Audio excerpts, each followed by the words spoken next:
Today, I want to talk about meeting Jesus at the well that you and I avoid. Everyone has a well moment, a place where their past, their patterns, and their pain all intersect. The Samaritan woman didn't go to Jacob's well at noon by accident. She went because shame shaped her behavior. Avoidance becomes routine, isolation becomes normal. But Jesus disrupts that pattern. He meets people where they hide. Most of us don't avoid God, we avoid the well, the place where our truth sits. The Samaritan woman didn't go to Jacob's well at noon because she liked the heat. She went because she didn't want to see anyone. In her culture, women drew water early in the morning, they did it together, and they did it as a social routine. So when she shows up at the hottest hour, scripture is telling you something deeper. He's telling both of us, you and I, something deeper about her story. She wasn't avoiding water, she was simply avoiding people. She carried a story, she carried judgment, she carried the kind of pain that makes you rearrange your life to stay unseen. But Jesus goes to the well she avoids. He crosses ethnic boundaries, Jews versus the Samaritans, right? He crosses gender boundaries, rabbi versus the women, right? He crosses moral boundaries, holy versus unclean. And he sits right in the path of the one person who thought she could slip through the day unnoticed. He doesn't wait for her to come to the synagogues. He doesn't wait for her to fix her life. He meets her in the place she's been avoiding. Think about that. That's the gospel. Jesus goes to the well we avoid. Her, he names her truth, not to shame her, but to free her.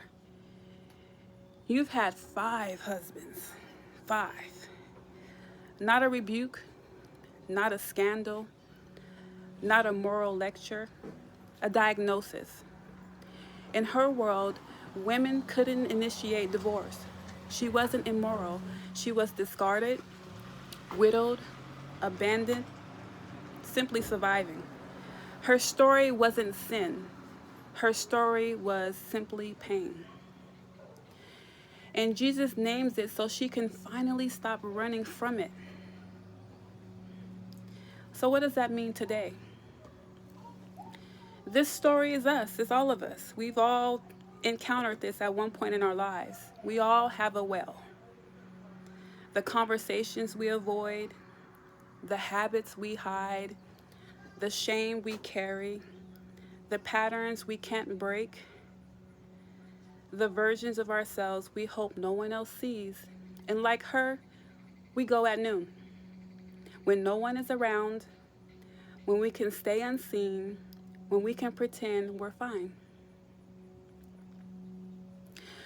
But Jesus still does what he did then.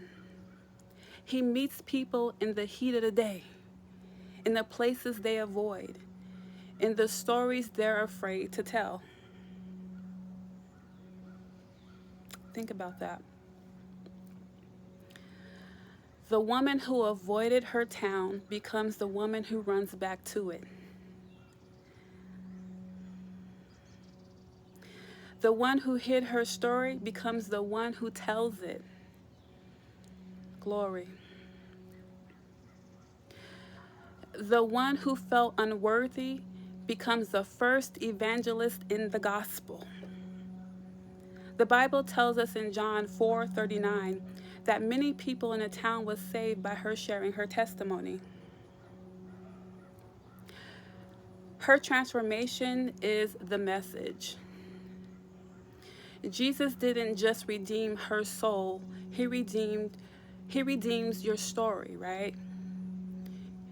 Jesus is right there at the wells in our lives, willing to meet us, heal us, and give us the living water we've been trying to find everywhere else. If this message spoke to you and it spoke to your heart, hit the like, share, and follow button for more biblical content like this. And let's plant and water some seed together. You have a blessed day.